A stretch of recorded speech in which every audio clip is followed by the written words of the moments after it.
Hello everyone, my name is Ryan Cam and welcome back to the AFI Project. Today we're going to be taking a look at one of the premier silent films of all time from 1926.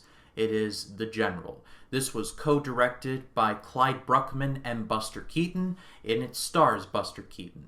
It tells the story of Johnny Gray, played by Keaton, a train engineer who wants to join up with the Confederacy during the Civil War. Now, I know where you're going with this, but just let me finish.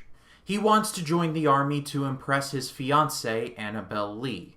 However, when he doesn't get in because he is deemed too important, she basically dumps him.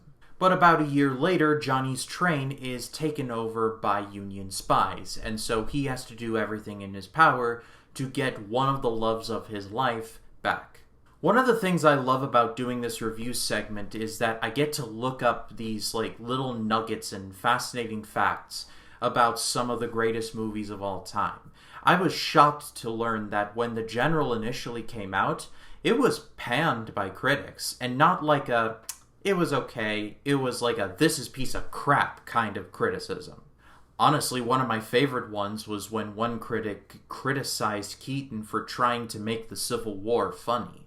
But slowly but surely over time, The General has been loved and accepted, and has become known as one of the greatest movies of all time. And I will happily throw my hat into the ring on that one because this movie was really good. If you feel a little skeezy about the whole Civil War aspect of the movie, I ask you please just don't. Because The General is not about the Civil War. The story of this movie doesn't matter.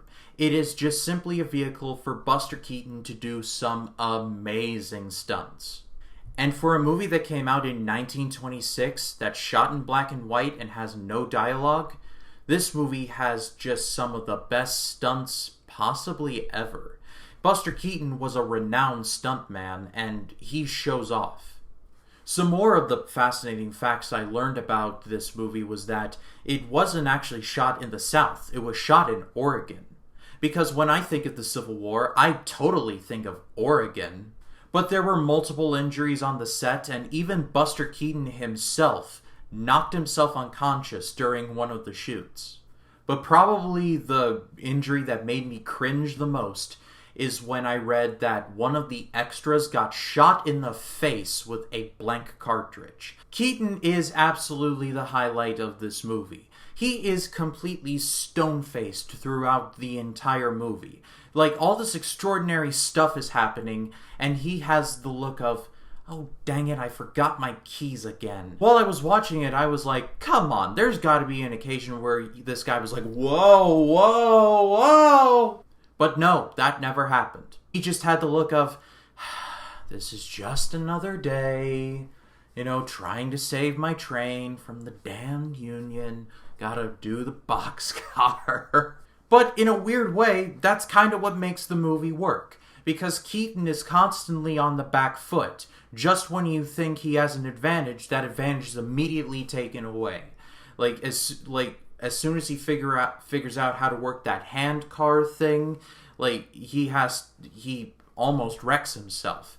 When he gets to the front of the train, he lands on the little grill thing, and he is face forward looking at the track going however many miles an hour, and he might die. There is never a moment in this movie where he was like, I got this. If you want an example of just how inspirational and how influential this movie was, it, in a way, helped inspire John Wick. If you watch John Wick Chapter 2 and Chapter 3, you will notice near the beginning of the movie a shot from Safety Last and The General, respectively, in Chapter 2 and Chapter 3. Now, none of Buster Keaton's movies involved a crazed assassin trying to get back at the Russian mob for trying to kill his dog, or killing his dog. But directors David Leitch and Chris Stahelski must have gleaned a lot from watching old Keaton movies, and it shows in the stunt work in the John Wick movies and in The General. Because even though the stories are miles apart from each other, I felt several times where I was like, that's John Wick. And at the end of the day, despite very bad reviews at the beginning, The General has been rightfully praised as an all-time classic. But that is all for me, guys. Thank you so much, as always, for watching. Next up on the AFI Project, we're going to be taking a look at a man who could have been a contender. He could have had class. He could have been somebody. It's on the waterfront. But if you liked this video, please be sure to leave a like, comment your thoughts on The General in the comments down below. And if you like these videos and you want to see more like it, hit the subscribe button and click the bell to allow notifications. That way, when a new video drops, you'll be the first to know about it. My name is Ryan Cam. I'll see you in the next one.